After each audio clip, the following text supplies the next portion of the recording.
అంటే ప్రజల నుంచి ఓటింగ్ తీసుకుంటున్నారా? లేదన్నా. ఆ! ఇప్పుడు ఒక అంటే చాలా బిజినెస్ అవార్డ్ ఎంటర్‌ప్రెన్యూర్స్ సంస్థలు ఏం చేస్తాయంటే మీరు ఓట్లేయించుకోండి, అట్లా ఓట్లేయించుకోండి అట్లా అనే ప్రాసెస్ అట్లాంటిది ఉంటది కాదన్న. గదా! ఆ! ఒక ఎగ్జాంపుల్ చెప్తున్నా. ఒక డాక్టర్ ఉన్నాడు. అవును. అట్లా డాక్టర్‌లో ఒక 20 మంది నామినేషన్ చేసుకుంటారు. అవును. 100 మంది నామినేషన్ చేసుకుంటారు. కరెక్ట్. అందులో టాప్ ఆఫ్ ది టాప్ డాక్టర్స్‌ని వాళ్ళు సెలెక్ట్ చేస్తారు. హ్మ్. ఫస్ట్ ఒక 10 మందిని సెలెక్ట్ చేస్తారు. ఆ 10 మందిలో ఎవరెవరు ఇంకా మంచి వాళ్ళది ఏమేమున్నాయి, ఏం సర్జరీలు చేసిర్రు, ఎంత వాళ్ళ ఓకే. అచీవ్‌మెంట్స్ ఉన్నాయనేది అందులోకెళ్ళి ఒక ముగ్గురిని చేస్తారు.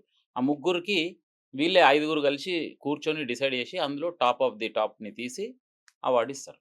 అంటే క్రైటీరియా ఎలా ఉంటది? కొన్ని పాయింట్స్ ఉంటాయా? 1, 2, 3, 4 అట్లా? పాయింట్స్ ఉంటాయి. క్రైటీరియా. ఐదుగురు ఆ! ఉంటారు కదన్న. అవును. అవును. సో, ఐదుగురు జ్యూరీ మెంబర్స్ ఒక్కొక్కరు 20, 20 పాయింట్లు హైయెస్ట్. అచ్చా! ఇప్పుడు ఒక జ్యూరీ మెంబర్ 5, ఒక జ్యూరీ మెంబర్ 10, ఒక జ్యూరీ మెంబర్ 20 ఇచ్చేసి అట్లా టోటల్‌లా ఎవరికి ఎక్కువొస్తాయో వాళ్ళు ఎవరికెక్కువొస్తే అట్లా వాళ్ళు ఇచ్చేస్తారు. ఓకే. ఓకే. అది. అంటే వీళ్ళకేమి ముఖాముఖి ఇంటర్వ్యూలు గాని ఉంటాయి. ఫోన్ ఇంటర్వ్యూలుంటాయి. ఓహ్! అచ్చా! ముఖాముఖి ఇంటర్వ్యూ అంటే యూఎస్ నుంచి అవును. కరెక్ట్. ఎక్కడెక్కడి నుంచో కరెక్ట్. అవును. వేస్తున్నారన్న. అవును. వేరే వేరే రాష్ట్రాల నుంచి అన్నిటి నుంచి వాళ్ళు ఓహ్!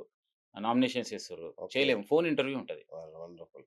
సో, అయితే ఇది అంతర్జాతీయ వేదిక యెస్. కాబోతుంది. యెస్. యెస్. ఆ! ఆల్రెడీ చాలామంది దుబాయ్, యూఎస్, యూకే, ఆఫ్రికా నుంచి కూడా మాకు